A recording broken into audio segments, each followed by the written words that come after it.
clase de hoy día, hormonas tiroideas. Apaguen las luces, por favor, para que puedan dormir mejor. Apaguen las luces, abran las ventanas y ahora sí. Bueno, vamos a hablar sobre hormonas tiroideas, su síntesis, los mecanismos de acción y la regulación. Y la última de la clase de hoy va a ser en relación con las hormonas córtico-suprarrenales. Las hormonas correspondientes a la médula suprarrenal la van a ver junto con la clase de páncreas que va a dictar el doctor Castillo, ¿de acuerdo? Muy bien, entonces empecemos con una pequeña frase del filósofo romano Séneca: estudia no para saber una cosa, sino para saberla mejor, para eso se estudia. Logro del aprendizaje del día de hoy, esperemos que todos puedan llegar a esto. Describe la estructura y función de la glándula tiroides. Conoce la participación decisiva del yodo. Siéntense adelante, por favor, los que llegan tarde, se sientan adelante. Esas dos chicas, las dos alumnas que han llegado, adelante, por favor. Adelante, todos los que llegan tarde, se sientan adelante, por favor. Bien, adelante, Viviana, como para que compense la falta del otro día. Muy bien, conoce la participación. Adelante, Dayanara, por favor. Todos los que llegan tarde se sientan adelante. ¿Segura? Cuando veas a alguien que llega tarde, lo mandas adelante, por disposición del profesor. Conoce la participación decisiva del yodo en la glándula tiroides y la forma en que se controla su transporte. Describe la importancia de las proteínas transportadoras de las hormonas tiroideas. Identifica la función del eje hipotálamo hipofisario gonadal, tiroideo, y define las hormonas tiroideas en la homeostasia y el desarrollo. Viviana, adelante. ¿Qué palabra de adelante no has entendido? Acá siéntate, acá quiero que sientes, acá adelante. Voy a empezar a llenar a todos los alumnos que llegan tarde, adelante, que esté lleno, claro. Ahí, al medio, alumnas, por favor, las dos que se están yendo para atrás, no se vayan para atrás, vengan acá adelante. Han sido premiadas, se han sacado los boletos de la tica. Vengan adelante, al lado de su compañera Cueto. Adelante, acá adelante hay dos asientos. No me gusta hacer la charla cuando no hay gente adelante. Necesito un poco del baño del público. Necesito que haya adelante personas. Adelante, señorita, no se vaya para atrás, venga para adelante, dé la vuelta, media vuelta acá, adelante, al lado de su compañera, en primera fila. Muy bien, vamos a hablar sobre la anatomía y el aspecto microscópico de la glándula tiroides. Ustedes deben saber. Buenas tardes, alumnos, adelante, por favor, no se corran. Pasa, adelante, ¿por qué tienes tanta vuelta entre dos? ¿Por qué quieres sacar adelante? Amigo, acá lo estamos esperando, al lado de su compañera. Adelante, primera fila. Todo el que llega tarde va a la primera fila, para que sepan. Así es. No quieres que te pregunten y ya temprano. Adelante, amigo, ¿qué parte me ha entendido de estar adelante? Adelante, atrás se tiene que entender bien. Ahí al lado de su compañera. Acá no. Muy bien, gracias. Bueno, como ustedes recordarán por anatomía, la glándula tiroides es una glándula muy sensible que se encuentra en la parte anterior del cuello, ¿no? Debajo específicamente del cartílago tiroides, ¿no es cierto? Cerca de la laringe, y tiene dos lóbulos y está conectado por un istmo, ¿no es cierto? Esa parte del medio es el istmo. Y esta glándula se va a encargar de secretar hormonas tiroideas básicamente, ¿no? Principalmente T3 y T4, que son las dos formas de hormona tiroidea activa. Pero aparte hay otras células que son estimuladas en la tiroides. Por ejemplo, la célula C que produce calcitonina, que tiene que ver con la clase de la regulación del calcio, del fósforo y del fosfato, que va a ser también a cargo del doctor Castillo. ¿De acuerdo? Entonces, el día de hoy vamos a hablar solamente del eje hipotálamo hipofisario tiroideo, y eso incluye las hormonas que van a salir desde el hipotálamo y van a llegar hasta la producción en la glándula periférica, en este caso la glándula tiroides. ¿De acuerdo? Esa es la estructura anatómica de un folículo tiroideo. Tiene unas células epiteliales cuboidales, ustedes ya lo han visto en histología. Buenas tardes, señorita, adelante, por favor, primera fila. Y vamos a ver entonces qué funciones tiene esta tiroides. Las dos hormonas tiroideas activas son, señorita, adelante, ahí al lado de su compañero, adelante. Apura, para continuar la clase, si no tu compañero no tira tomatazo. Está demorando, vamos a salir más tarde. Adelante, ahí, adelante.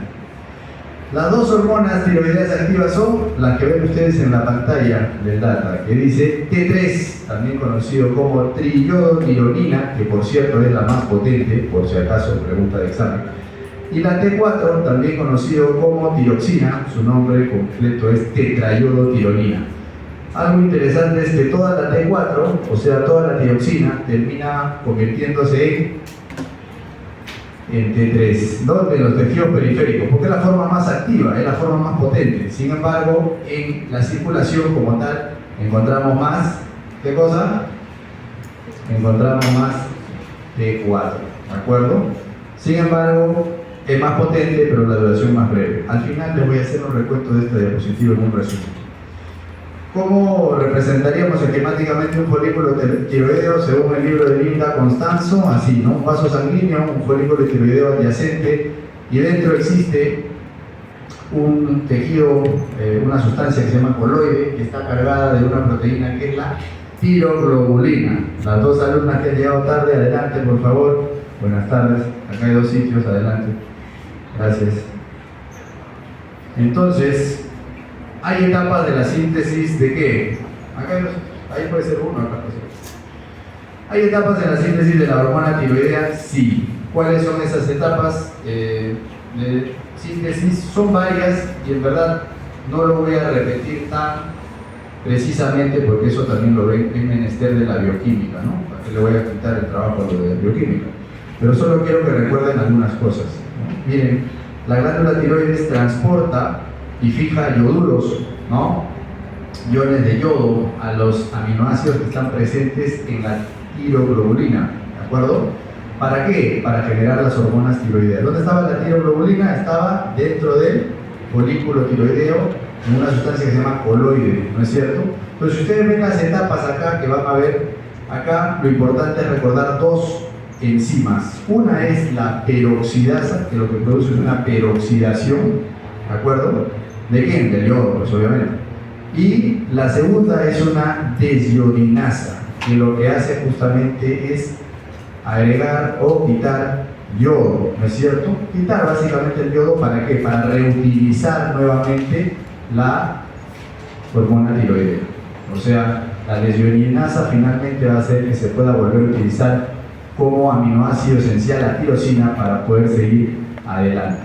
Todos los compuestos que van a producirse producto de la peroxidación de la tiroglobulina van a ser pues tetraiodotironina o T4, triiodotironina o T3, monoiodotironina o MIT y diiodotironina o IDIT, que es lo mismo, ¿no? ¿Ya? Y todo esto entonces termina saliendo a la circulación cada vez que es estimulado y necesario. Bueno, metabolismo del yodo. ¿Cómo es el metabolismo del yodo? Más o menos el yodo ingresa frecuentemente a nuestro organismo a través de la dieta, ¿no? Ustedes sabrán que actualmente la sal de mesa, la sal de cocina viene yodada, ¿no? Sal yodada, justamente porque antiguamente había mucho problema en relación a la cantidad de yodo que se ingería. Solamente aquellas personas que vivían cerca a la costa tenían el acceso a esa sal yodada, porque los compuestos marítimos es donde está presente el yodo. Entonces las personas de la sierra, las personas de las zonas más alejadas al mar, tenían este problema, ¿no es cierto? Entonces, ¿cuál es el problema de no ingerir la sal yodada? No, sino no ingerir el yodo adecuadamente en la dieta, lo que va a producir es un déficit para la producción de hormonas tiroideas, es decir, hipotiroidismo. ¿Y cómo es que se va a manifestar? Se va a manifestar con el bocio. ¿El bocio qué cosa es? El sobrecrecimiento de la glándula tiroides por efecto del estímulo aumentado de la hormona estimulante de la tiroides, ¿no es cierto? O sea, se estimula, ¿por qué? Porque se entiende de que falta T3, falta T4, entonces, ¿qué le dice la hipófisis? Dice, bueno, produzcamos mayor cantidad de esta hormona porque lo que se necesita es que se pueda aumentar la producción. Y en verdad no puede aumentar la producción porque no tiene yodo. O sea, el problema no es que esté mal la anatomía, esté mal la circulación, el problema es que no hay el requerimiento, no hay el yodo. Entonces, en el tiempo se dieron cuenta de esto y empezaron a agregarle yodo a la sal, y esa sal que iba hacia las provincias entonces empezó a mejorar y ya se mejoró el problema del yodo. Hay zonas bociógenas, sí hay zonas bociógenas, pero cada vez es menos. Vamos a ver entonces por qué es importante esta hormona tiroidea y por supuesto el yodo para las funciones adecuadas de la hormona tiroidea. Pero recuerden, la ingesta de yodo va a ser generalmente en microgramos, no eso que ven ahí en microgramos, por si acaso estoy poniendo 1 miligramo equivale a 1000 microgramos, porque después en el examen hay cosas bien preocupantes, entonces mejor desde ahorita les digo, 1 miligramo equivale a 1000 microgramos, ya, correcto. Y por si acaso cuando ven el prefijo del símbolo mu significa micro, ¿no? Entonces ya para estar claros. Ahora, normalmente la absorción de estos microgramos del consumo, vamos acá por ejemplo, generalmente es un promedio de 500 microgramos que se puede absorber o llegar de la dieta al tubo digestivo, se va a unir al del pool sanguíneo, ¿no? En el pool sanguíneo tenemos una determinada cantidad de yodo que está circulando y luego esta va a llegar al pool tiroideo. Pool se refiere a la cantidad de algo dentro de una circulación, ¿cierto? Pool sanguíneo, pool tiroideo se entiende que es dentro de la tiroides. Esa cantidad no varía a través de los años y en las personas, es 8000 microgramos en la tiroides, o sea, es la cantidad que puede captar de yodo la tiroides, ¿de acuerdo? Y esta de acá se puede eliminar, de esta cantidad se puede eliminar por el riñón hasta 488 microgramos, ¿de acuerdo? ¿Habrá buena cantidad de la hormona tiroidea también que se vuelve a reutilizar? Sí, bastante de la hormona tiroidea se vuelve a reutilizar.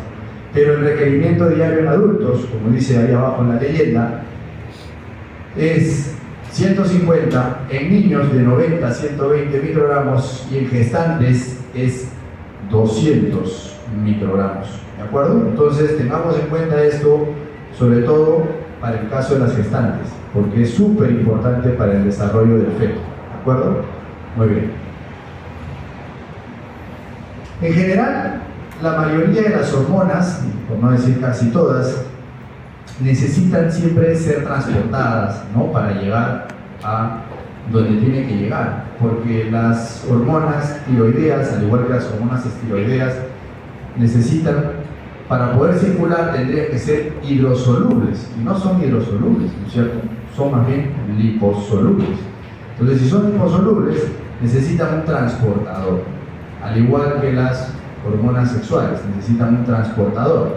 Ese transportador, ¿qué cosa es? Es una proteína. Hay una globulina transportadora de tiroxina y también hay otra que se conoce como transtiretina, que es una prealbúmina transportadora de tiroxina, ¿de acuerdo? Y además también la albúmina, que puede funcionar de la misma manera. ¿Por qué les quiero decir esto? Quiere decir que si hay una baja cantidad de proteínas en una persona, por ejemplo una persona con desnutrición, entonces puede tener problemas también en el eje tiroideo, justamente porque no hay una buena cantidad de proteínas circulantes que puedan llevar la hormona, por si acaso.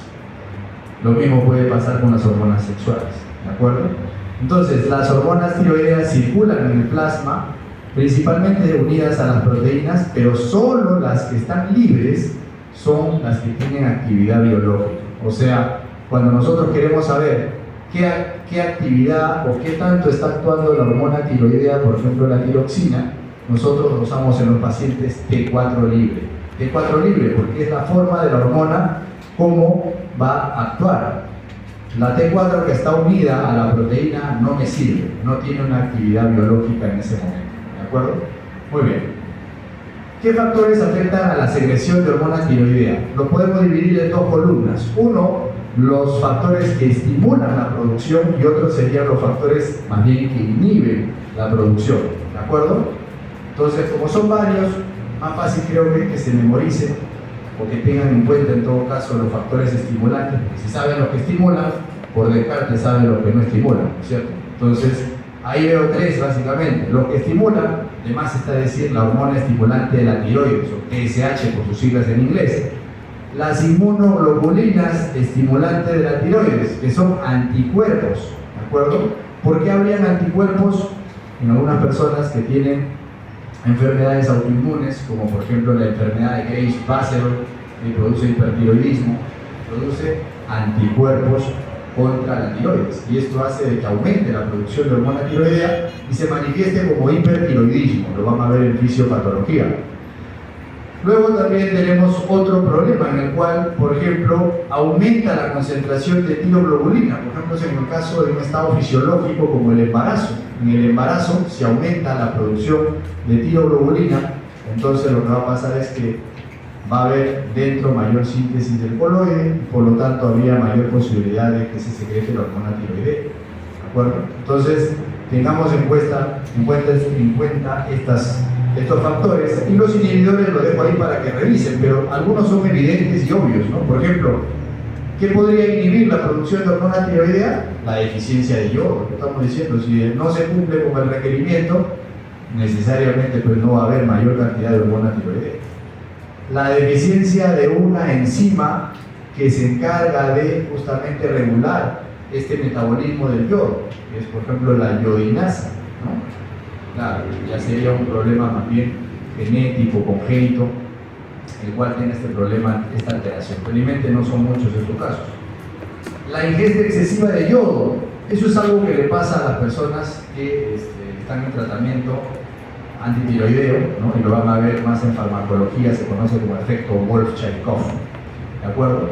Y algunas sustancias químicas que van a inhibir el transporte del sodio, de la bomba sodio-yodo, ¿no? La bomba de ioduros.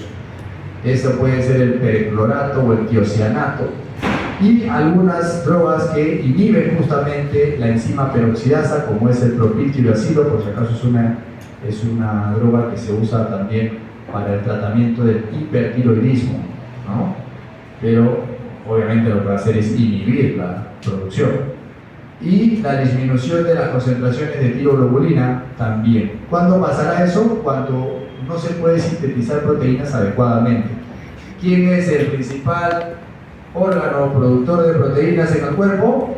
El hígado, correcto. Si el hígado falla, por eso dice hepato, de hígado, patía, enfermedad. Hay una enfermedad del hígado, entonces, dependiendo de la severidad, va a disminuir la producción de proteínas y por lo tanto ahí vendrá el problema en relación a ello.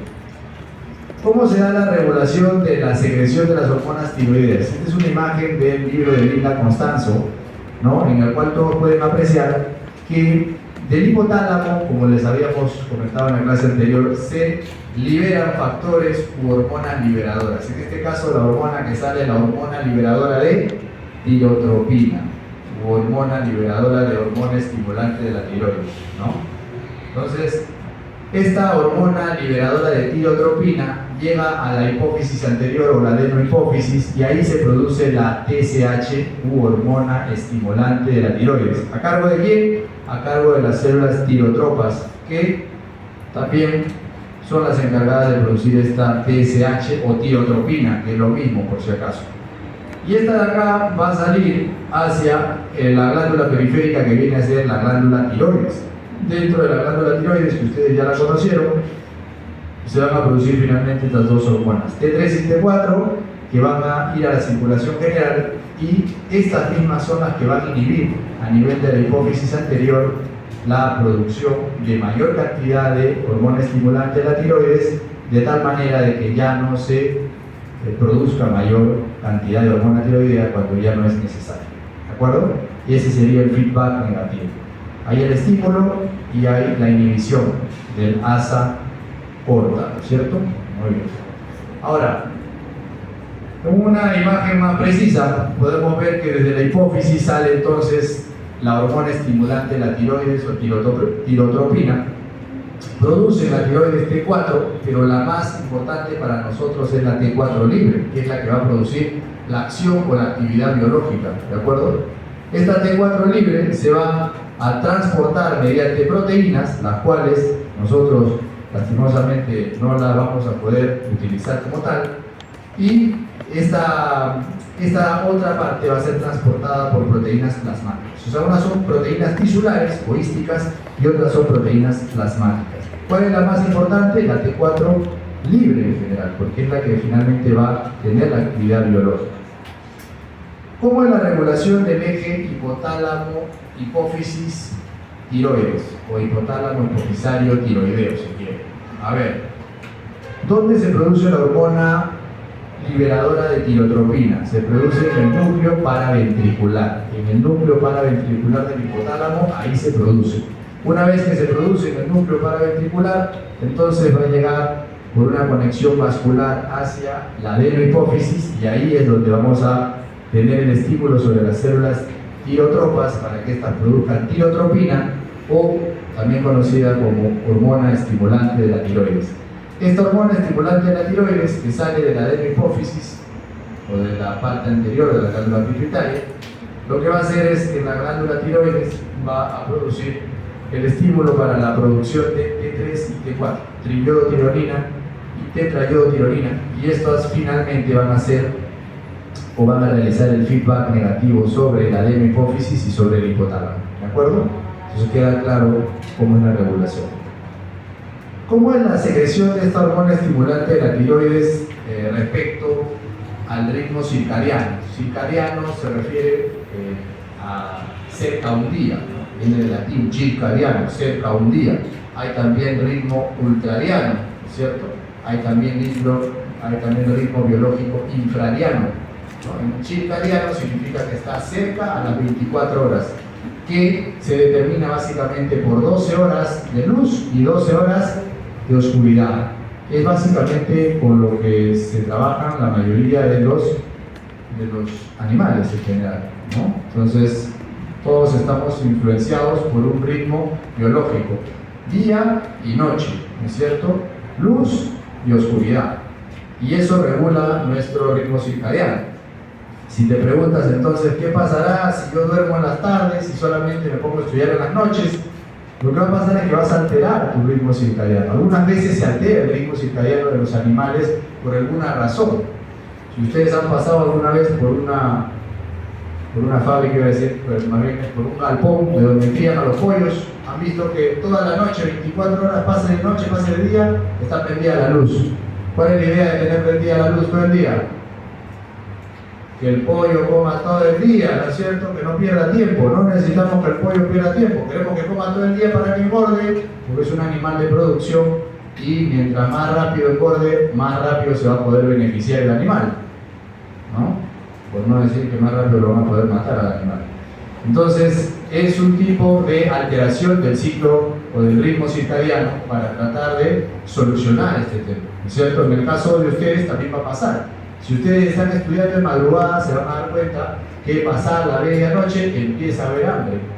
¿Por qué? Están estudiando con la luz prendida, a la medianoche empieza a secretarse mayor cantidad de ácido y dice medio hambre, ¿no es cierto? Y a esa hora quieres comer y lo malo es que ya se empieza a alterar otras cosas, porque ingerir a esa hora comida, sobre todo grasosa, puede ser delicioso pero muy pesado, ¿no? Y probablemente no tengas tiempo tampoco para quemarlo, por lo tanto vas a subir de peso, vas a engordar, ¿cierto? Entonces a todos los que son los maestros del rap y de esa vaina, ya, ¿no es? Rap y pedido ya, esas cosas.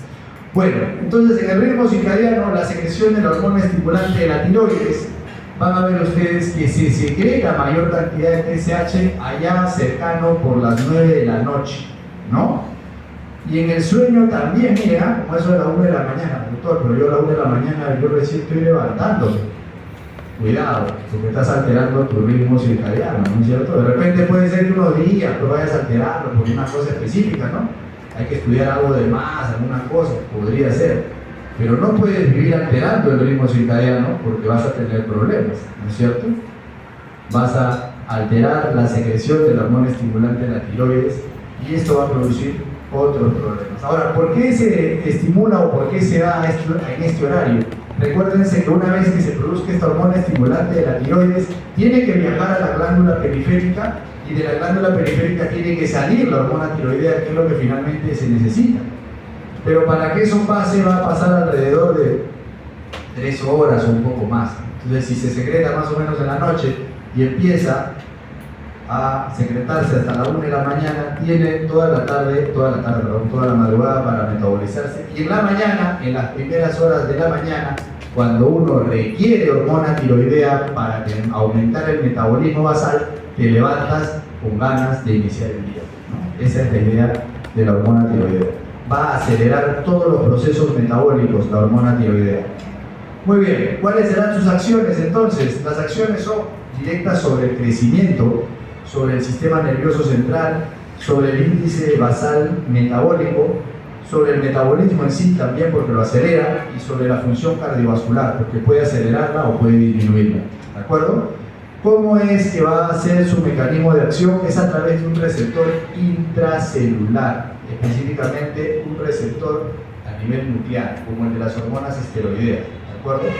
O sea, su receptor no está en el citoplasma, su receptor está en el núcleo de las células. Eso quiere decir que para que se produzcan sus acciones necesita que se pueda pasar por un proceso de transcripción de ADN y traducción del ARN. Por lo tanto, toma tiempo, ¿no? Es como en los corticoides también. No actúan inmediatamente, pero una vez que empiezan a actuar, su acción es sostenida. Igual pasa con la hormona tiroidea. Y también con la vitamina D, que funciona también exactamente con un receptor a nivel nuclear. ¿De acuerdo? Muy bien, vamos a verlo específicamente. Las funciones de estas hormonas tiroideas, sea T3 o T4, finalmente es la de actuar a diferentes niveles del organismo para tratar de mejorar el desarrollo o favorecer la función. ¿De acuerdo? La del medio creo que me parece una muy importante, que ya se había funcionado hace un momento.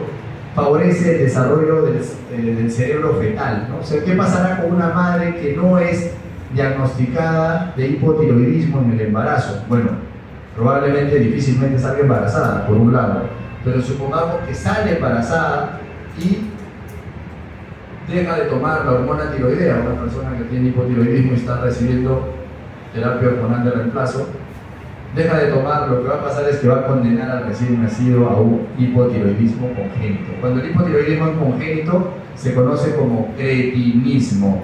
Nace un cretino. ¿Por qué un cretino? Lo termina siendo pequeñito, ¿no? Con todas las características del hipotiroideo. Eso lo van a ver en fisiopatología seguramente.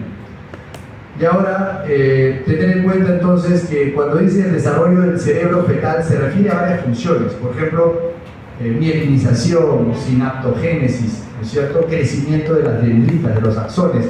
Todo ese proceso en sí está involucrado en el desarrollo del cerebro fetal. Entonces, si no se toma adecuadamente o no se tiene adecuadamente un requerimiento de yodo para el feto durante la gestación, lo que va a pasar es que va a haber retardo en el desarrollo, y si esto es severo, pues habrá un hipotiroidismo congénito, que se manifiesta muchas veces como el cretinismo. ¿De acuerdo? Ahora, dentro de estas otras funciones de las hormonas tiroideas, ustedes van a ver de que en otros niveles, por ejemplo a nivel del corazón, puede aumentar o puede disminuir la frecuencia cardíaca, ¿no? O sea, puede hacer que se acelere o puede hacer que disminuya en función a la cantidad necesaria, ¿no? Ahora, si la persona se vuelve hipertiroidea, además está decir que la persona pues tendrá una frecuencia cardíaca aumentada, tendrá que taquicardia. Y una persona hipotiroidea, lo opuesto, tendrá tendencia más bien a la bradicardia, ¿no? Justamente porque falta la hormona tiroidea. También está involucrado, por ejemplo, en el tránsito intestinal, ¿no? O sea, aumenta o acelera el tránsito intestinal. Eso quiere decir que las personas que tienen déficit de esta hormona tiroidea, ¿qué cosa van a sufrir? Van a tener constipación, o más comúnmente llamado estreñimiento, ¿no? Estreñimiento. Pero yo soy estreñida, sí, pero no quiere decir que todos los estreñidos sean hipotiroideos, ¿no? Por si acaso, no necesariamente. A veces es un tema relacionado con otros problemas, como por ejemplo el síndrome de colon irritable, que es otro problema de tipo funcional. Bueno, entonces está involucrado en otros órganos también. Por ejemplo, es importante en el músculo para aumentar o disminuir las demandas en la contracción muscular. ¿Por qué? Porque si aumenta la cantidad de hormona tiroidea, lo que se va a hacer es que se va a quemar mayor cantidad de energía. Si se quema más energía, entonces va a hacer de que el músculo pues, se desgaste más, ¿no es cierto? Entonces va a hacer que la persona, por ejemplo, con hipertiroidismo sea una persona muy delgada, ¿no? Consume su grasa y consume su músculo. ¿Por qué? Porque está acelerado su metabolismo. Todo lo que come pareciera que no sirve de mucho, porque pareciera que lo bota todo. Y sí, también es cierto, ¿no? Porque tiene un tránsito intestinal aumentado. Y si más veces va al baño la persona, más veces está botando lo que consume, lo cual puede ser bueno para no subir de peso, pero si es en exceso puede ser un problema, ¿no es cierto? Lo que le pasa a los hipertiroideos. También a nivel de la reproducción, por ejemplo, a nivel testicular, tiene que ver porque las hormonas tiroideas, cuando están disminuidas, van a hacer que la producción de espermatozoides y testosterona baje, ¿no? Entonces, es importante para regular esto. Entonces, una causa de infertilidad en el varón puede ser el hipotiroidismo, definitivamente, ¿no? Respecto a la temperatura corporal, creo que esto es muy importante porque la hormona tiroidea es la que hace justamente que nosotros podamos regular nuestra temperatura en momentos en los cuales la temperatura del ambiente es muy elevada, entonces se baja la temperatura corporal, y cuando más bien hay zonas muy frías, entonces se eleva la temperatura corporal para tratar de compensar, ¿no es cierto? ¿Y cómo se hace esto? Pues quemando mayor cantidad de calorías, ¿no es cierto? Es uno de los principios también de las corrientes de la dieta, ¿no? Dice, anda con menos ropa o vete al frío, ¿para qué? Para que aumente tu hormona tiroidea y quemes más, ¿no es cierto? Y por lo tanto, si quemas más, deberías bajar de peso. Sí, tiene sentido fisiológico, pero a veces en la práctica no funciona así. Antes de que pase eso, te mueres de una neumonía. Entonces hay que tener cuidado también al momento de tomar ese tipo de decisiones. Respecto al desarrollo embrionario, lo va a favorecer, y también cuando hablamos del desarrollo folicular, ¿no? Los folículos ováricos, puede aumentar o puede disminuir la velocidad de consumo de energía. Eso está en relación con el metabolismo basal. La segunda práctica de endocrino es la práctica de metabolismo basal, que se hace con un ratón o un hámster para ver la cantidad de oxígeno que va a consumir este animalito, ¿no? Y es una práctica bien interesante. El aumento o la disminución de la tasa de recambio celular, claro, acelera o desacelera el recambio celular, y bueno, esas son básicamente las funciones en relación con la hormona tiroidea. Si mencionamos algo respecto a la fisiopatología, ¿no? ¿Qué pasará entonces cuando hay demasiada hormona tiroidea o cuando hay poca hormona tiroidea? Si ya saben lo anterior, es fácil deducir, ¿no? Por ejemplo, en una persona con hipertiroidismo, o sea, que tiene mayor cantidad de hormona tiroidea, ¿qué va a tener? ¿Va a tener aumentado el metabolismo basal? Sí, porque hay mayor cantidad de hormona tiroidea. La hormona tiroidea es como si fuera el carbón, ¿no? De la máquina, ¿no? Mayor carbón, mayor energía. Va a haber entonces mayor pérdida de peso, claro, porque está consumiendo todo el requerimiento, todo el depósito que tiene, porque está acelerado su metabolismo, baja de peso. ¿Qué más? Va a haber sudoración, va a haber taquicardia. Si hay taquicardia, hay aumento del gasto cardíaco, ya lo han visto eso en cardio. Aparecerá también el bocio, porque se está estimulando a esa glándula, ¿no? a producir lo más que se pueda, pero está sobreestimulando, y si tú estimulas algo que siga trabajando, va a crecer, ¿no es cierto? Si estimulas a tu músculo en el gimnasio, va a crecer. Si le metes testosterona, va a crecer más todavía, ¿no es cierto? El problema es después qué pasará por haber hecho eso. Bueno, y lo opuesto es en el hipotiroidismo, ¿no? Si sabes uno, sabes el otro, ¿no es cierto? Si en uno aumentó el metabolismo basal, en el otro disminuye el metabolismo basal, y así igual el resto ustedes podrán ir leyendo.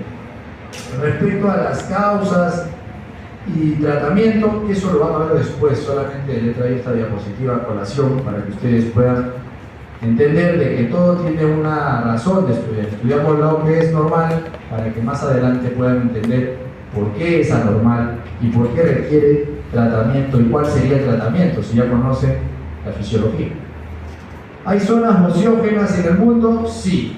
Este gráfico es un poquito antiguo, antes del año 90 me parece, pero seguramente ha cambiado bastante, pero sí entiendan de que hay zonas en las cuales es más difícil el acceso al yodo o a la sal yodada, o no consumen sal simplemente en algunos lugares, y es ahí el problema. O puede ser que consuma sal sin yodo, cada vez menos frecuente, ¿no? La Organización Mundial de la Salud está más pendiente de este tema, al igual que de la anemia, ¿no? Porque de qué nos sirve tener mucha gente, mucha población, si la población no está capacitada para cumplir adecuadamente con su inteligencia. Nos va a servir pero para estorbarla. Entonces queremos gente que esté capacitada, igual que ustedes, hablan de aquí capacitados para poder servir a la humanidad. Si salen como malos médicos, no van a servir, van a ser un estorbo, ¿no? Van a generar problemas, van a ir a matar pacientes, eso es lo que va a pasar. Entonces queremos que salgan buenos médicos. ¿Cuáles son los fármacos que podrían alterar la función de la glándula tiroides? Hay muchísimos, pero sí tenemos que recordar algunos desde ahora específicos, ¿no? Por ejemplo, en las líneas de color azul van a ver lo que son aquellos todo lo que genera estímulo, ¿no? El del hipotálamo sale, por ejemplo, la TRH, que es la hormona liberadora de tirotropina, ¿no es cierto? Esta va a estimular a la hipófisis anterior, ¿no es cierto? Esta va a secretar la TSH, o hormona estimulante de la tiroides, o tirotropina, y luego esta en la tiroides va a generar T4 y T3, ¿no es cierto? Y hay otra que se llama la T3 reversa, eso que dice R de reversa. ¿Por qué? Porque puede volver nuevamente a hacer T4 y porque además puede regresar a la tiroides, ¿de acuerdo? Entonces, hay unos 3 fármacos que hay que tener en cuenta. Por ejemplo, los corticoides, que es parte de la clase que vamos a hablar inmediatamente después. También los retinoides, ¿no es cierto? Y la dopamina. Tienen que ver porque hay muchos agonistas dopaminérgicos que se usan, y lo van a ver en fármaco, y entonces acuérdense siempre de que eso puede alterar el eje hipotálamo, hipófisis, tiroideo. ¿De acuerdo? Muy bien. Y los corticoides, bueno, además está decir porque eso lo vamos a usar siempre, y hay que saber usarlo. Entonces, ¿cómo clasificamos al hipotiroidismo? Pregunta de examen. El hipotiroidismo puede ser primario cuando ocurre el problema a nivel de la glándula periférica, puede ser secundario cuando se produce a nivel de la hipófisis, o puede ser terciario cuando el problema ocurre a nivel del hipotálamo. Ese es el orden. Acordarse entonces que primario es cuando afecta directamente a la glándula, y es igual para la mayoría para todos los casos de problemas glandulares. Por ejemplo, si hablamos de hiperaldosteronismo, entonces habrá una mayor producción, y esa será a partir de la corteza suprarrenal si es primario, si es secundario será a nivel de la hipófisis, y si es terciario será a nivel del hipotálamo. ¿De acuerdo? Ese es el orden de siempre. ¿Cómo es la manifestación? Ahí está lo bonito. Es simplemente darse cuenta de quién estimula a quién, ¿no? Por ejemplo, en el hipotiroidismo primario, el eje normal debería ser que la hormona liberadora de tirotropina estimula a la de la hipófisis, y esta a su vez secreta la tirotropina para que estimule a la glándula tiroides para producir T3 y T4. Pero en este caso no hay T3 y T4, ¿no? Porque la glándula no está funcionando bien. Entonces, si no hay T3 y T4, no hay feedback negativo. Por lo tanto, si no hay feedback negativo, ¿qué va a pasar? ¿Cómo estará la TSH? ¿Disminuida o aumentada? Aumentada, ¿no es cierto? ¿Cómo estará la TRH? ¿Disminuida o aumentada? Aumentada también, porque no hay feedback negativo. ¿Se dan cuenta? Por ahí vamos a darnos cuenta en la práctica. ¿Cómo nos vamos a saber si es secundario? En el caso del hipotiroidismo secundario, el problema no es la glándula, el problema es la hipófisis. ¿Qué quiere decir? ¿Habrá mucha cantidad de TSH o habrá poca? Habrá poca o nula, ¿no es cierto? Entonces, ¿TRH habrá? Sí, pero TSH no hay. T4 y T3 habrá poco, porque si hay poco estímulo, habrá poco. En el caso del terciario, No hay, desde arriba, desde el hipotálamo, no hay alguien quien genere la liberación de tirotropina, por lo tanto la TSH está disminuida, está disminuido todo, ¿no es cierto? Y ahí la diferencia. Muy bien. Con esta terminamos entonces las hormonas tiroideas. Es un resumen sobre la comparación de ambas hormonas.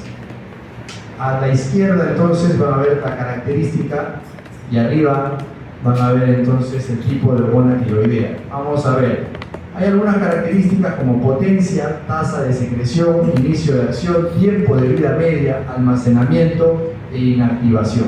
¿De acuerdo? T3 o triiodotironina tiene mayor potencia que T4, lo habíamos dicho, es 4 veces más potente que la T4. Sin embargo, la T4 es la que circula más en el torrente sanguíneo, por si acaso. La tasa de secreción de T3 es baja, pero si comparamos con la tiroxina T4, 10 veces más tasa de secreción respecto a la T3. Y el inicio de acción es rápido para la T3, ¿no? 2 a 3 horas ya está actuando, pero para la T4, para la tiroxina es lento, demora días, 2 a 3 días, y hay una gran diferencia. Respecto al tiempo de vida media, una dura 3 días y la tiroxina dura una semana. Y el almacenamiento, definitivamente el almacenamiento es mayor para la tiroxina, porque tiene mayor afinidad con las proteínas del cuerpo.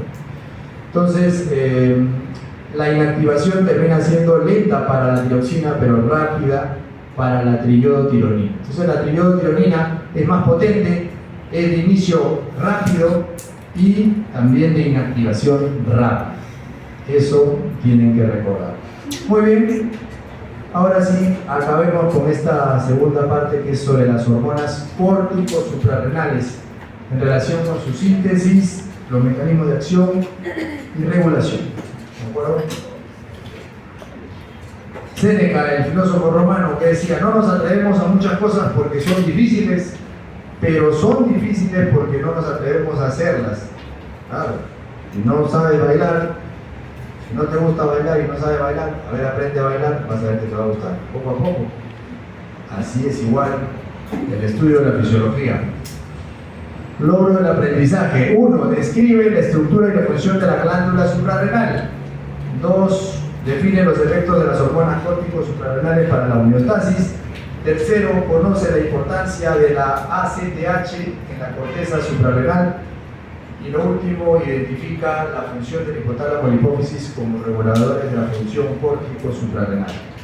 Muy bien, empecemos con esta imagen que está en relación con una imagen del Gaito, por si acaso.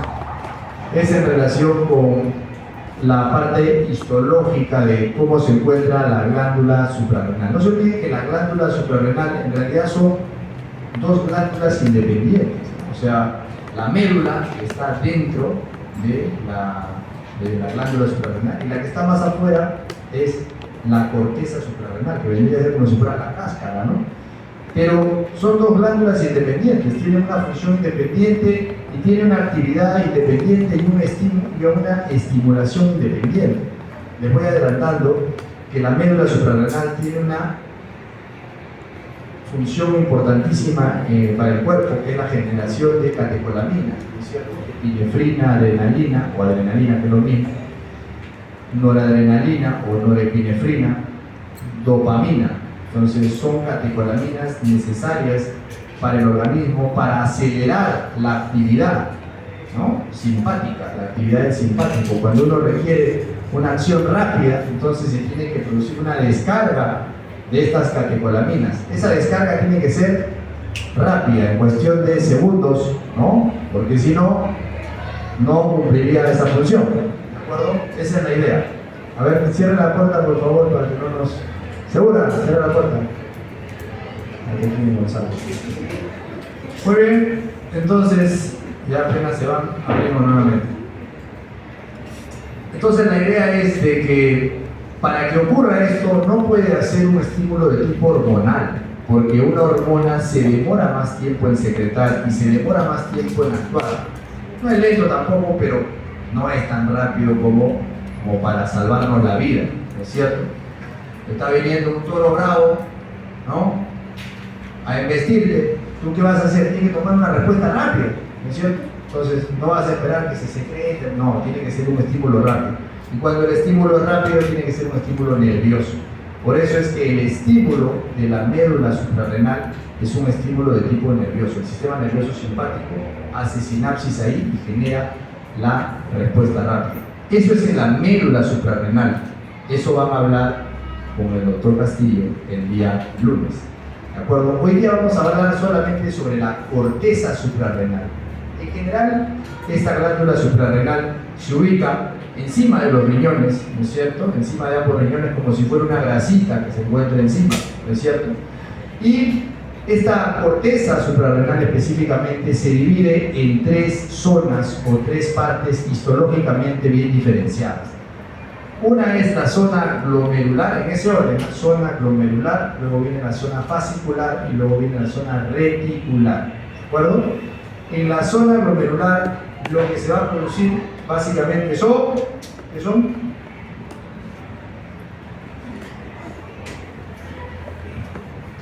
Mineralocorticoides, y el principal mineralocorticoide es la aldosterona, por si acaso, ¿de acuerdo? En la zona fascicular se va a producir el cortisol y en la zona reticular los andrógenos, ¿de acuerdo? Así es normalmente. Y ahí ven ustedes la médula, ¿no? Ahí se dan las catecolaminas, ¿no es cierto? Y bueno, eso será motivo de la siguiente clase, que le van a hablar seguramente sobre las células cromafines encargadas de hacer esta producción de catecolaminas. Muy bien. Y eso que ven al costado que dice SRA, ¿no?, es sistema renina-angiotensina-aldosterona. ¿Qué cosa es? Es el principal estímulo para la producción de aldosterona. La angiotensina 2 es el principal estímulo para la producción de aldosterona, ¿de acuerdo? Y por otro lado, la ACTH, u hormona adrenocorticotrópica, es la que va a estimular la zona fascicular y también la zona reticular para la producción del cortisol y los andrógenos, por si acaso. Entonces, tengamos bien claro este gráfico, porque de eso depende todo lo que vamos a seguir a continuación hablando. Un poco de bioquímica, pero sintetizada, ¿no es cierto? ¿Cómo es que se da esta biosíntesis de las hormonas córtico-suprarrenales? Acá la importancia es de entender de que el estímulo principal es la hormona ACTH. Esta hormona ACTH que sale de la hipófisis anterior o de la adenohipófisis y que va a estimular a que se produzca justamente una serie de hormonas. ¿A partir de qué? A partir del estímulo de una enzima que se llama colesterol desmolasa. No se olviden que todas las hormonas esteroideas van a tener un principio de uso del colesterol para poder seguir su camino, ¿no es cierto? Entonces de colesterol va a pasar a pregnenolona y de pregnenolona se puede pasar a progesterona y de progesterona puede terminar como corticosterona y finalmente este puede terminar como aldosterona, ¿de acuerdo? Ese es el camino. Y por el otro lado puede cambiar la pregnenolona a 17-hidroxipregnenolona y luego esta a 17-hidroxiprogesterona y luego terminar convirtiéndose en cortisol. Y por el otro lado también podemos tener otra conversión hacia dehidroepiandrosterona, androstenediona y finalmente testosterona, y de la testosterona también puede producirse estradiol. Eso lo habíamos visto en la clase anterior. Entonces acá viene la duda y la gente dice, ¿no? Profesor, entonces ¿dónde se produce la testosterona? ¿En los testículos o en la glándula suprarrenal? En ambos. En ambos. ¿Dónde se produce más? En los testículos, obviamente. Las mujeres producen testosterona, claro, si estaba diciendo que también tienen glándulas suprarrenales, también puede producir, ¿no es cierto? Además habíamos dicho que es necesario la producción de andrógenos previamente para producir estrógenos. ¿Los hombres tenemos estrógenos también? Sí, también, pero en menor cantidad, ¿no es cierto? Bueno, entonces a la aldosterona vamos a tenerla en cuenta porque es el principal mineralocorticoide, al cortisol también porque él es el principal glucocorticoide. Y en los andrógenos, bueno, eso en general pueden ser varios, pero generalmente tenemos en cuenta la androstenediona y la dehidroepiandrosterona. Estas son las equivalencias de las hormonas esteroideas, sean las naturales o las sintéticas. Las sintéticas son aquellas que han sido fabricadas por la industria farmacológica, son los de abajo, que dice esteroides de síntesis. La primera en aparecer fue la cortisona, luego siguió la prednisona, luego la prednisolona, luego metilprednisolona, dexametasona y así, ¿de acuerdo? Y tiene sus equivalencias con respecto a los esteroides suprarrenales naturales, ¿no? Por ejemplo, el primero en descubrirse y el más potente corticoide endógeno es el cortisol. Pero no es el único, también tenemos corticosterona, aldosterona, desoxicorticosterona, deshidroepiandrosterona. Todos estos tienen su propia equivalencia. ¿Qué es lo importante acá? Que no todos tienen la misma actividad glucocorticoide o mineralocorticoide.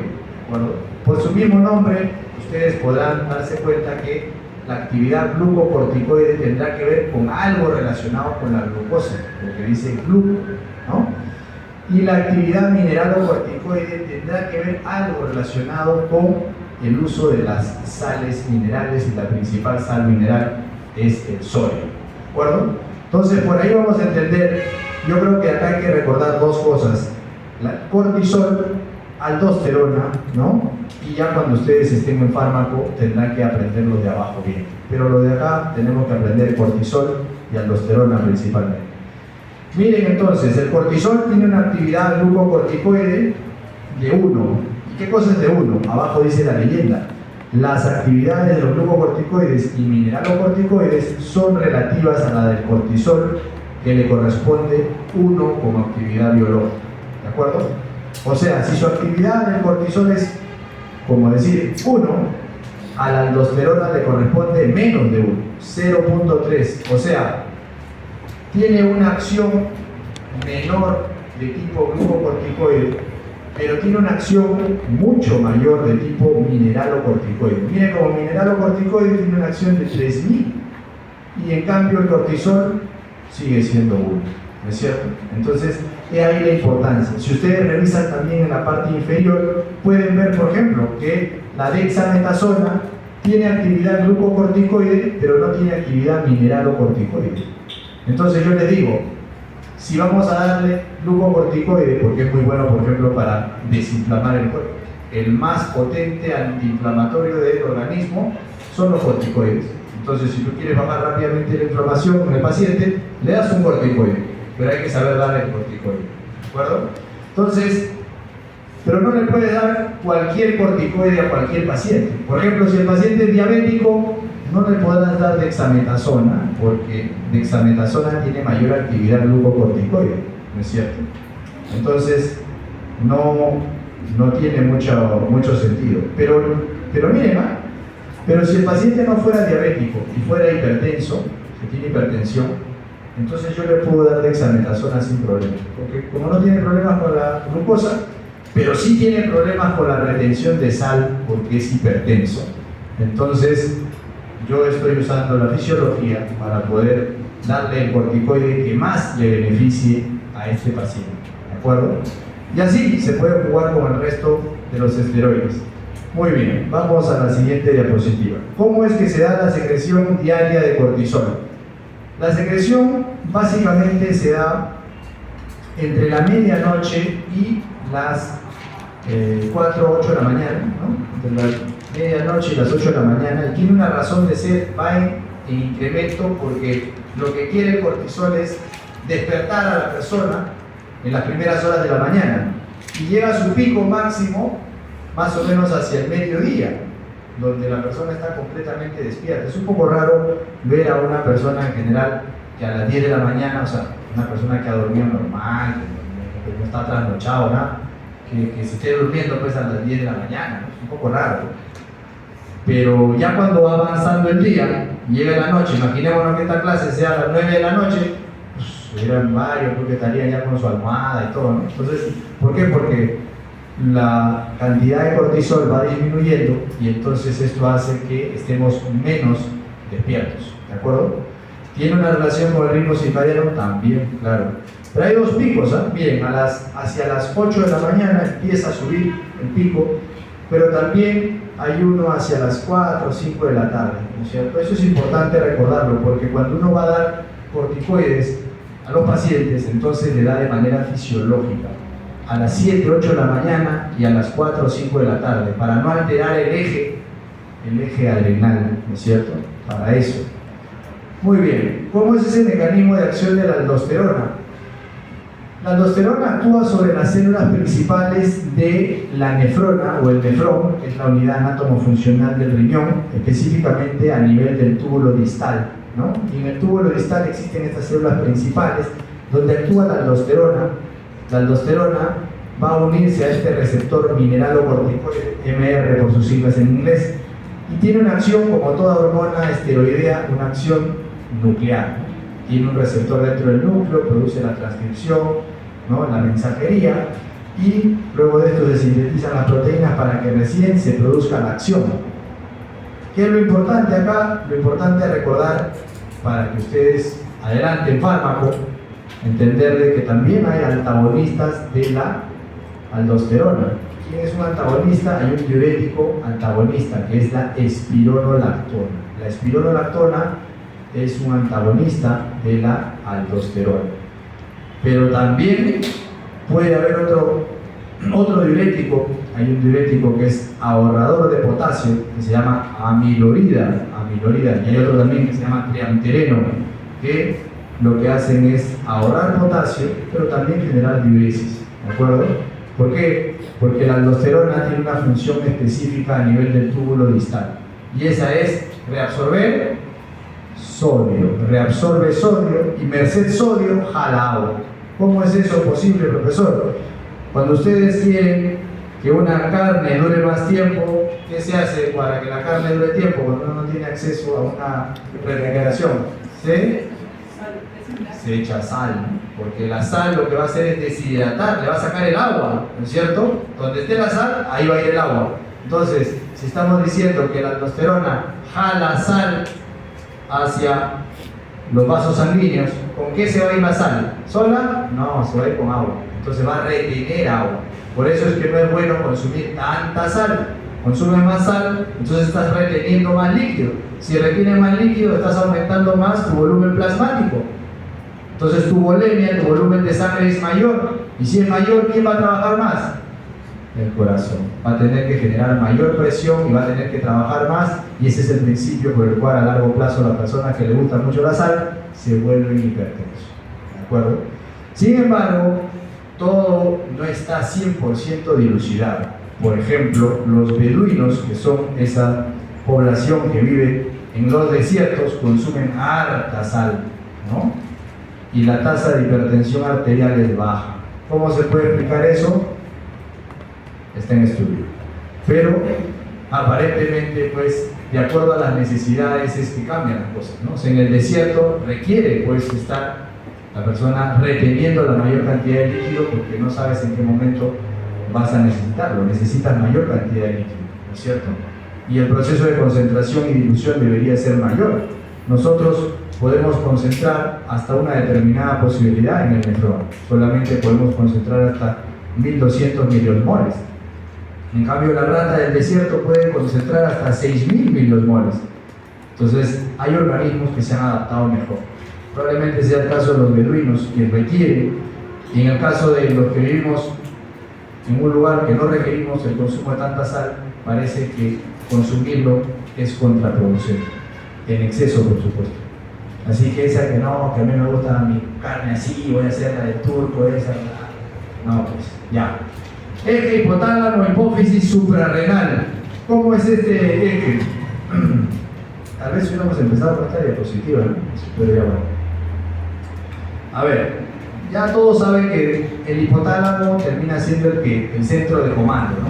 Entonces, del hipotálamo se libera hacia la adenohipófisis por una conexión vascular, ¿no? Creo que, no sé si les dejé claro que la conexión entre el hipotálamo y la hipófisis anterior es vascular. pero la conexión entre el hipotálamo y la hipófisis posterior es nerviosa, ¿no? Es nerviosa. Y tiene una razón de ser que sea nerviosa, ¿no? La razón es justamente para que haya una relación con la memoria. Con la memoria, porque estas dos hormonas, la oxitocina y la ADH o vasopresina, tienen que ver con cosas importantes. Por ejemplo, la oxitocina tiene que ver con el parto, ¿no? Y el parto generalmente, actualmente no, pero generalmente se ha traducido en un proceso de mucho dolor para la mujer. Para que dé a luz, tiene que duele, pues, ¿no? Porque hay dilatación, hay contracción uterina. Ya no actualmente, porque ustedes van a ser médicos y van a decir, ponle epidural nomás, a su colega le dicen, no, el parto sin dolor. Pero si el parto se da como dice la Biblia, dice la Biblia, parirás con dolor, así dice la Biblia. Entonces, no creo que en estas alturas ustedes vayan a creer eso, pero imagínense, pues, hace mucho tiempo que no había la opción de hacer parto sin dolor con la anestesia epidural. Lo que iba a pasar es, ¿qué creía que iba a pasar con la mujer? Después de haber tenido el primer hijo y ese dolor intenso, ¿le iba a gustar tener el segundo, el tercero, el cuarto, el décimo? No, iba a quedar traumada y se iba a correr, ¿no es cierto? Entonces, eso no podía pasar, biológicamente, evolutivamente no podía pasar.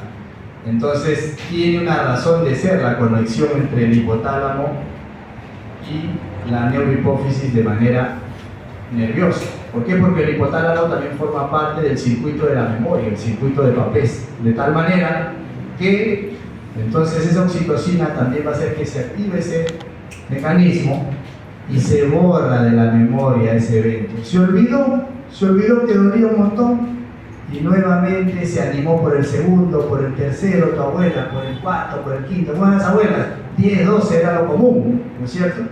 Así es, y así es que la humanidad ha llegado hasta ahora.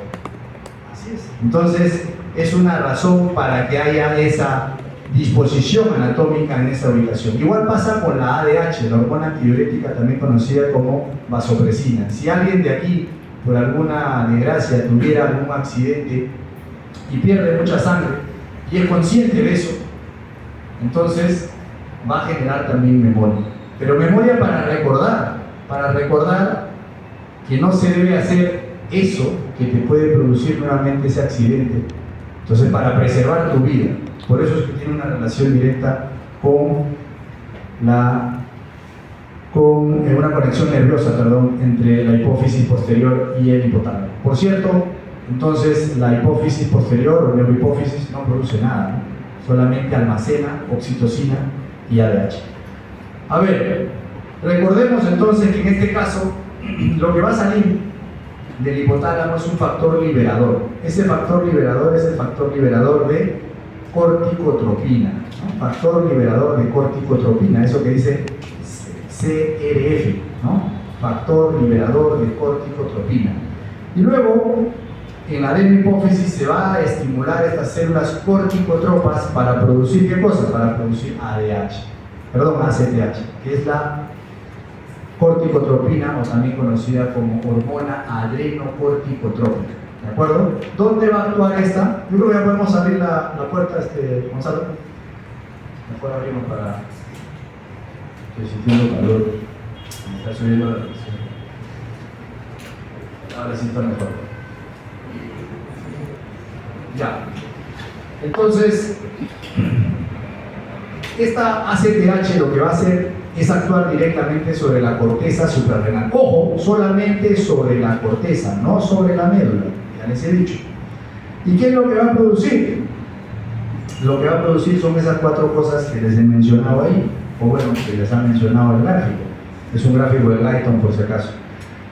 Gluconeogenia o gluconeogénesis. ¿Qué cosa era la gluconeogénesis? ¿Qué era? ¿Qué era? Valeria, a ver.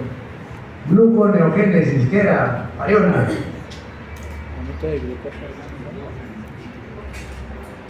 La formación de glucógeno, directamente a jalar el examen de bioquímica, ya veo. ¿Qué dice? ¿Qué era la gluconeogénesis? ¿Qué es? No se confundan con glucogénesis, ¿no? Glucogénesis, con glucogenogénesis y con gluconeogénesis. ¿No? No es lo mismo, no es lo mismo. Profe, ¿cómo no va a ser lo mismo? No es lo mismo, pues. Glucogénesis es la formación de algo, ¿no es cierto? Glucogénesis, formación de glucosa. Glucogenogénesis, la formación de glucógeno. Y la gluconeogénesis o neoglucogénesis, ¿qué viene a ser? Astrid. ¿La síntesis de qué? De glucógeno. Pero si tu compañero ha hecho lo mismo, el hecho que no. Eso. Es la síntesis de glucosa a partir de otros compuestos que no sean los carbohidratos, es decir, proteínas. Atentos, atentos con eso. Y resulta que esta neoglucogénesis se puede dar en algunos órganos, por ejemplo, en el hígado, de más está decir, básicamente, pero también en el riñón. Cuando hay un estado de inanición severo, en el riñón se puede dar esta neoglucogénesis. Imagínense qué maravilloso es el organismo. Bueno, ¿qué más? Va a producir una movilización de proteínas. ¿Cómo se llama eso en otras palabras? Catabolismo de proteínas. Eso se llama proteólisis. Movilización de grasa. ¿Cómo se llama eso? Lipólisis. Proteólisis y lipólisis. Y además gluconeogénesis. Y finalmente, estabilización de los lisosomas. ¿Todo esto para qué? Para aliviar el estrés. Profesor, no entiende. Ahora vas a entender mejor. Mira, cuando estás estresado o estresada, le pasa más a las mujeres. Cuando está estresado o estresada la mujer, no se acuerdan, pero tienen ganas de comer dulce. Dulce, ¿no es cierto? Quiere comer dulce. ¿Por qué quiere comer dulce? Porque ha aumentado la movilización de proteínas y grasas. El cuerpo está usándolo. ¿Qué requiere?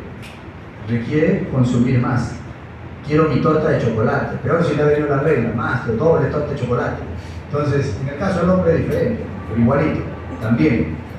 ¿Y por qué queremos? El azúcar, la sal, la grasa son cosas que son adictivas para nuestro cuerpo, generan placer, por eso quiere consumirlo, ¿no?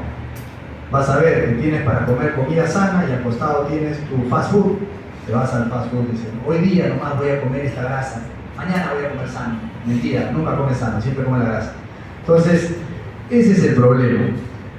Ahora, ¿qué es lo que produce esto? Lo que produce es aliviar el estrés, esta liberación de cortisol. O sea, cuando la persona está estresada, el cortisol está por los cielos, produce todo esto y este cortisol genera pues el alivio del estrés. Estrés puede darse por muchas causas, ¿no? Por si acaso, no solamente por problemas personales, familiares, no. Pueden ser también causas, ¿no?, intrínsecas, o sea, lo que es un problema para ti no es un problema para tu compañero, ¿no es cierto? Uno que es extrovertido tendrá algunos problemas diferentes al introvertido y viceversa, ¿no es cierto? Imagínense un introvertido que recién se va a mandar a la chica, imagínense ese problema, ¿cómo estará su cortisol? Uno que es extrovertido, ya canchero, si me dice que no importa, voy por ahora. Claro, entonces depende mucho cómo se considera el problema para la persona, ¿no es cierto? Imagínate, hoy día voy a ir a bailar con esa chica, pero no sé bailar nada, no sabe bailar nada, y le toca, la chica todavía encima es salsera y le dice, sí, nos vamos a ir a una descarga salsera. No, dice, hoy día tengo que estudiar, no sé qué, afuera. Así es. Entonces puede ser un gran problema para uno, para el otro no es un problema, ¿no es cierto? Entonces todo depende de cómo se ven las cosas. Para unos podrá ser un problema jalar fisiología, para otros no. Mira, el siguiente ciclo voy a pasar aprendiendo fisiología. Claro. Y si jalo 2 veces mejor todavía, porque voy a ser ya como un profesor. Allá, claro, de repente. Todo depende de cómo lo vean, chicos. La cosa es de que el cortisol va a inhibir, ¿qué cosa? Va a inhibir mediante una asa corta y asa larga, con retroalimentación negativa, la adenohipófisis y también el hipotálamo. ¿De acuerdo? Ahora repasemos esto. Sistema renina, angiotensina, aldosterona. Ustedes ya lo han repasado en cardio, o sea que ya es más fácil, pero ahora tiene más sentido. ¿Por qué? Porque este sistema renina, angiotensina, aldosterona, que inicia con una proteína que es producida por el hígado, ¿no? El hígado produce angiotensinógeno, ¿no es cierto? Entonces esta proteína se produce en el hígado y entonces, interesante, por ejemplo, que las personas que tienen cirrosis no tienen hipertensión arterial. ¿Por qué? Porque si no producen proteína, no producen angiotensinógeno, ¿cómo va a ser el sistema renina angiotensina-aldosterona? No hay. Un beneficio para ellos es que no tienen hipertensión arterial. ¿Cuál es el problema? Genera hipertensión portal. Ese es otro problema. Muy bien. Claro, eso desencadena pues la ruptura de las varices esofágicas y todo eso, ¿no? Pero es otro tipo de hipertensión, ¿de acuerdo? Entonces, este angiotensinógeno se va a unir, ustedes ya saben, con la renina, que es una hormona que se produce también en los riñones, ¿no? Un estímulo de los receptores beta 3 produce la producción de renina a través de estas células yuxtaglomerulares y luego lo que va a pasar es que esta renina, al unirse con el angiotensinógeno, se convertirá en angiotensina 1, que tiene una actividad levemente vasoconstrictora. ¿Tiene actividad vasoconstrictora? Sí, pero es leve, ¿de acuerdo? Y cuando pase por los capilares pulmonares y renales, pero básicamente por los capilares pulmonares, ahí tenemos otra enzima que se llama la enzima convertidora de angiotensina, la ECA, y ahí se convierte a angiotensina 2, ¿de acuerdo? Esos receptores de la ECA justamente eran los lugares donde le gustaba alojarse al virus del SARS-CoV-2. Por eso es que la gente que tenía mayor cantidad de receptores ECA, que somos los varones, que tienen mayor cantidad de receptores, eran los que más padecían el problema. ¿Quiénes eran los que estaban muriendo más? Los hombres, ¿no? Justamente por eso. Ahora, esta angiotensina 2, esa sí tiene un potente efecto vasoconstrictor, pero a su vez, una vez que llega a la corteza suprarrenal, va a estimular la producción ¿de qué? De aldosterona. Y ahí es donde empieza a entenderse el sistema renina-angiotensina-aldosterona, porque esta aldosterona es la que va a actuar a nivel del túbulo distal, de la nefrona o del nefrón, va a reabsorber sodio y merced sodio jala agua, ¿de acuerdo? Pero además, con esto ya hemos entendido que se va a sufrir la presión arterial y que se va a generar vasoconstricción, pero además esta angiotensina 2 también actúa sobre la neurohipófisis para que se secrete ADH y de esa manera aumenta también la retención de líquido y el volumen sanguíneo, es decir, la volemia, ¿de acuerdo? Muy bien. Ahora, si vemos un gráfico en el cual le podemos poner la función específica, vamos a ver que empieza ahí donde dice angiotensinógeno. A nivel de las células yuxtaglomerulares, los vasoreceptores detectan la caída de la presión arterial y luego de esto se secreta renina, se junta el angiotensinógeno, pasa angiotensina 1 a través de los capilares pulmonares, se convierte por la ECA, enzima convertidora de angiotensina 2, y luego esta angiotensina va a tener una acción directamente sobre la vasoconstricción. Pero el problema es que si esta vasoconstricción es sostenida, o sea, si este sistema renina-angiotensina-aldosterona se mantiene en el tiempo, mucho tiempo, va a generar daño a los vasos sanguíneos, va a generar inflamación y fibrosis. Y si un vaso sanguíneo se inflama y se endurece, ya habíamos dicho, ¿qué pasa? Lo que va a pasar es que va a aumentar la resistencia vascular periférica y por lo tanto va a aumentar la presión arterial. Por eso es que la persona hipertensa tiene este problema y hay que atacar justamente hacia esa causa. ¿Qué se le va a dar? Bloqueadores de los receptores de angiotensina. Los ARA, hay ARA1, ARA2, ¿de acuerdo? Ahora incluso hay inhibidores de la renina para aquellas personas que no responden bien al tratamiento. Pero también se le puede dar un diurético acompañado para mejorar, ¿no? Porque si hemos dicho que el problema es la retención de agua y de sodio, entonces lo que quiero es eliminar el exceso de sodio y de agua para que haya menos cantidad de volumen en la sangre y para que el corazón le sea más fácil bombearlo, ¿no es cierto? De eso se trata. ¿Cuál es el problema a largo plazo, entonces, de estar con la presión arterial elevada y con el gasto cardíaco elevado? Y eso lo van a ver bien en fisiopatología, es que existe un fenómeno de remodelación del corazón. Eso se llama HDI, que dice hipertrofia del ventrículo izquierdo. ¿Por qué? Porque el ventrículo izquierdo es el que tiene que bombear toda esa sangre. ¿Y qué creen que necesita para bombear con mayor fuerza? Necesita menos músculo, más músculo. Más músculo, por lo tanto se hipertrofia, crece. Y ahí es donde empiezan los problemas. Luego de un tiempo crece, pero no se hace efectivo su fuerza, por lo tanto disminuye el gasto cardíaco y ahí empieza todo el problema. ¿De acuerdo?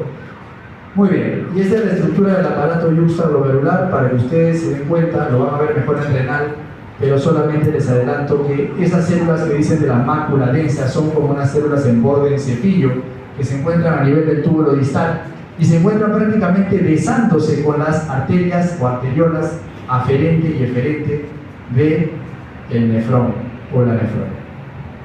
Bueno, ¿qué pasa con el cortisol y la ACTH? ¿Hay estimulantes y hay inhibidores? Sí. ¿Cuáles son los estimulantes que conocemos? Varios. Por ejemplo, el hecho de que haya poco cortisol estimula la producción de ACTH. Sí, claro, porque es parte del feedback o la retroalimentación negativa, ¿cierto? El momento de la transición o el periodo es ese que se encuentra entre la vigilia, el sueño y la vigilia, el momento que ya estás por despertarte. El cortisol también va a ser un estimulante para el cortisol. ¿Por qué? Porque lo que se quiere ahí es mayor cantidad de cortisol para que la persona esté bien despierta, ¿no es cierto? El estrés en general ya habíamos hablado, la hipoglucemia que también genera estrés, ¿no? Una cirugía, traumatismos, también generan estrés, por lo tanto aumenta el cortisol en estas personas. Eso quiere decir que si las personas están teniendo alguna cirugía, el cortisol está elevado, por lo tanto, si la persona tiene, por ejemplo, tiene diabetes, entonces esta persona, además de tener problemas con la glucosa, tendrá mayores problemas porque ahora tendrá el efecto del cortisol. Y el cortisol, ¿qué genera? Genera mayor glucosa en sangre, o sea, genera hiperglucemia. Es una hormona hiperglucemiante, al igual que la hormona de crecimiento que habíamos visto. Trastornos psiquiátricos también, porque el trastorno psiquiátrico puede generar estrés, ¿no? Por ejemplo, trastorno obsesivo-compulsivo, trastorno paranoide, trastorno obsesivo-compulsivo cuando la persona tiene una necesidad sobrehumana de tratar de hacer algo, ¿no? Por ejemplo, quiere ordenar todo el día su cuarto, todo el día quiere lavarse la mano, después del COVID se ha quedado así, todo el día se lava la mano, todo el día se lava la mano. Entonces, le genera un problema porque no puede vivir. Aquella persona que sale de su casa y dice, habré apagado la terma y ya está lejos, está por allá como 10 cuadras de su casa y dice, no, tengo que regresar, porque de repente ha quedado prendida la terma, o la cocina, o no he cerrado con llave mi puerta, y regresa. Y todos los días hace lo mismo, todos los días. Es parte de algo que se conoce como trastorno obsesivo compulsivo. Tiene la obsesión de algo y la compulsión de comprobar eso que le ha pasado. Evidentemente hay situaciones en las cuales genera mucho estrés, ¿no es cierto? Bueno, la ADH, la hormona antidiurética, también es un gran estímulo, al igual que los agonistas alfa y beta adrenérgicos, y la serotonina, también conocida como 5-hidroxitriptamina, ¿no es cierto?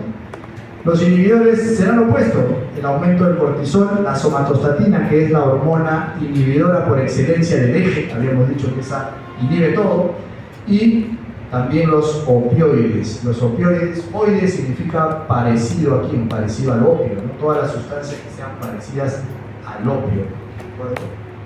Bueno, entonces veamos la siguiente diapositiva.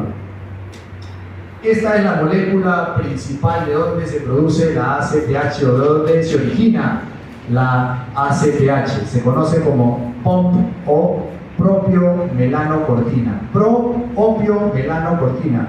Profe, ¿tiene algo que ver con el opio? Sí.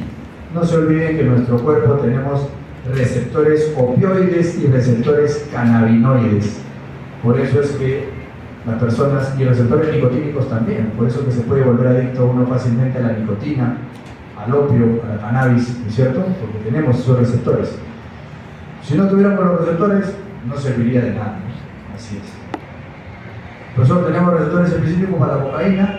No, no se tiene. Solamente que estimula otras áreas que generan placer. Por lo tanto, al ser una droga sintética, es más potencialmente adictiva que otras. ¿De acuerdo? Ahora acá, la propia melanocortina tiene uno de sus fragmentos, va a ser parte de la ACTH, pero no es el único, ¿eh? Por ejemplo, de la ACTH también sale la alfa MSH, u hormona melanoestimulante de tipo alfa, que es la que va a pigmentar a los melanocitos, les había comentado en la clase anterior. Pero también tenemos la beta-lipotropina y tenemos también las endorfinas, ¿no es cierto? Las endorfinas son aquellas que generan disminución al umbral del dolor, ¿no es cierto? No sale acá de la universidad y de repente te encuentras un perro bravo, te muerde la pierna y te vas corriendo y en ese momento no te duele nada. Llegas a tu casa y te quieres morir de dolor, ¿no es cierto? ¿Por qué pasa eso? Por las endorfinas. Las endorfinas son más potentes que la morfina, ¿no? Generan anestesia en la zona. Entonces, no es de por vida, obviamente, dura solamente un tiempo. La gamma-lipotropina, la lipotropina en general tiene que ver con el efecto antiinflamatorio del cortisol, que lo vamos a ver ahora. ¿Cuáles son entonces esos efectos de los glucocorticoides? Son varios, ¿eh? Por ejemplo, la disminución de la utilización de la glucosa y también la disminución de la sensibilidad a la insulina. No se olviden que la insulina es la hormona que hace o que facilita el ingreso de la glucosa a las células. Si la glucosa no está dentro de las células, no nos sirve para nada. El sustrato energético principal de nuestras células es glucosa, siempre y cuando esté dentro de las células. Si no está dentro, hay un problema.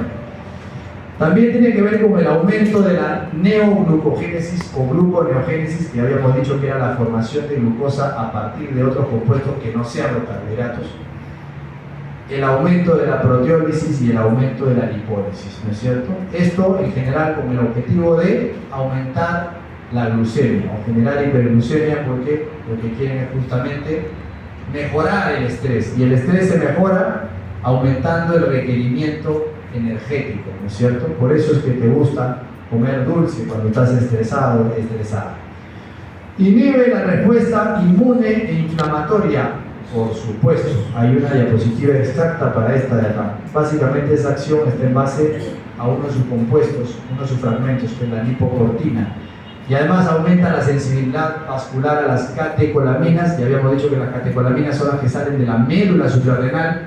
Por ejemplo, dopamina, por ejemplo, adrenalina o epinefrina, noradrenalina o norepinefrina, ¿no es cierto?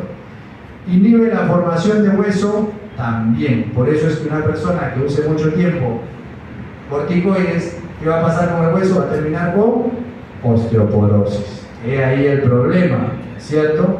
Toman mucho tiempo corticoides por la artritis reumatoide, pero después de un tiempo terminó con osteoporosis. He ahí el problema. Aumenta el filtrado glomerular y disminuye el sueño MOR o el sueño REM, ¿no? De movimientos oculares rápidos. ¿Cómo es el efecto antiinflamatorio del cortisol? Miren, todo empieza en los fosfolípidos de la membrana celular. ¿Por qué? Porque dentro de esos fosfolípidos tenemos una enzima que actúa acá que se llama fosfolipasa A2, y esta enzima fosfolipasa A2 va a iniciar la cascada del ácido araquidónico. Eso es bioquímica, para que ustedes recuerden. Y ese ácido araquidónico tiene dos vías. Una vía que es la vía de la lipoxigenasa, o sea, de la hormona que va a producir los leucotrienos, y por el otro lado la vía de la ciclooxigenasa, la enzima que va a producir la vía de las prostaglandinas. ¿De acuerdo? ¿Son importantes? Claro que son importantes. Los leucotrienos tienen que ver, por ejemplo, con los glóbulos blancos, con la quimiotaxis, tienen que ver con los procesos alérgicos, con vasoconstricción, broncoconstricción, aumento de la permeabilidad capilar, todo eso que ven en la diapositiva es parte de las funciones.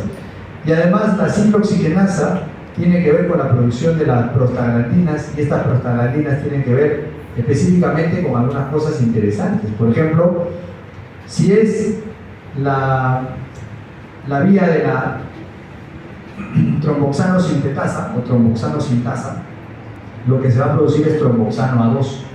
Y este tromboxano A2 tiene un efecto directo sobre la agregación plaquetaria, ¿no es cierto? Y va a generar vasoconstricción.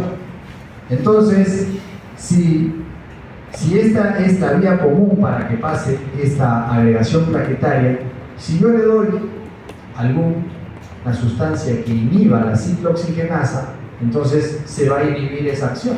O sea, no habrá agregación plaquetaria. Es lo que pasa cuando se consumen los AINES, los antiinflamatorios no esteroideos, dice ahí AINES, ¿no es cierto? Un ejemplo, el ácido acetil salicílico, conocido como aspirina. ¿La aspirina qué produce? ¿Un efecto antiinflamatorio? Sí, pero además es antiagregante plaquetario. Entonces genera también sangrado. ¿Quieres operar a un paciente que toma aspirina? ¿Qué es lo que tiene que hacer? Por lo menos 10 días dejar de tomar la aspirina. Porque si no, cuando cortes, ¿qué va a pasar?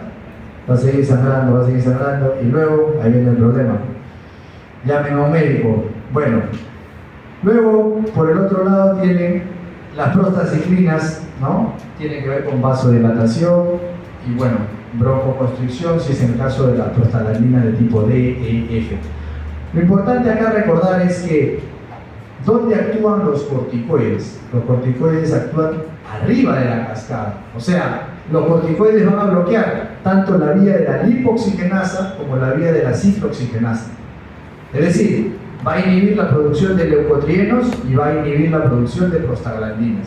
Por lo tanto, es buenazo. Es buenazo porque va a quitar problemas de tipo alérgico, problemas de tipo inflamatorio. Por eso que al paciente asmático le dan corticoides. ¿Por qué? Porque se va a inhibir toda la inflamación. ¿Dónde actúa? Arriba. Inhibe la fosfolipasa A2, a ese nivel. Más abajo actúan otros, por ejemplo, los AINES inhibiendo la ciclooxigenasa, el sileutón inhibe la lipoxigenasa. Eso lo van a ver, sileutón con Z, lo van a ver en fármaco. Muy bien. ¿Cuáles son los efectos de los mineralocorticoides y los andrógenos suprarrenales? Ya habíamos dicho, ¿no? Los mineralocorticoides a la cabeza de la aldosterona lo que va a hacer es aumentar la reabsorción de sodio y bueno, merced sodio o gracias al sodio jala agua. Pero además hay algo bien interesante. A nivel del túbulo distal repone también potasio e hidrogeniones. O sea, va a depletar a la persona de potasio y de hidrogeniones. Y de ahí saldrán algunos problemas. Claro, podría ser que una persona con hiperaldosteronismo tendrá hipercalemia o hipocalemia. Hipocalemia, porque está perdiendo potasio. Está perdiendo potasio por orina un montón. Entonces, hipocalemia. Si está perdiendo hidrogeniones, ¿qué tendrá? ¿Acidosis o alcalosis? Está perdiendo hidrogeniones, ¿qué tendrá? Alcalosis. Los andrógenos suprarrenales, en el caso del varón, aumenta el crecimiento del vello púbico axilar. ¿Cómo se llamaba eso? Hemos dicho en la primera clase, hemos dicho que eso se llama adrenarquia, ¿no? Adrenarquia. Y aumenta la libido también. Y en el caso de los hombres, en el caso de las mujeres era lo primero, en el caso de los hombres es el mismo efecto similar a la testosterona. Muy bien, esas son las referencias y me quedo con esta gran frase. El buen médico trata la enfermedad, pero el gran médico trata al paciente que tiene la enfermedad. De William Osler. Muchas gracias a todos, que tengan una tarde. Vamos a pasar la lista de los elefantes. Le dejo por si acaso acá, y le dejo acá por si acaso la clase.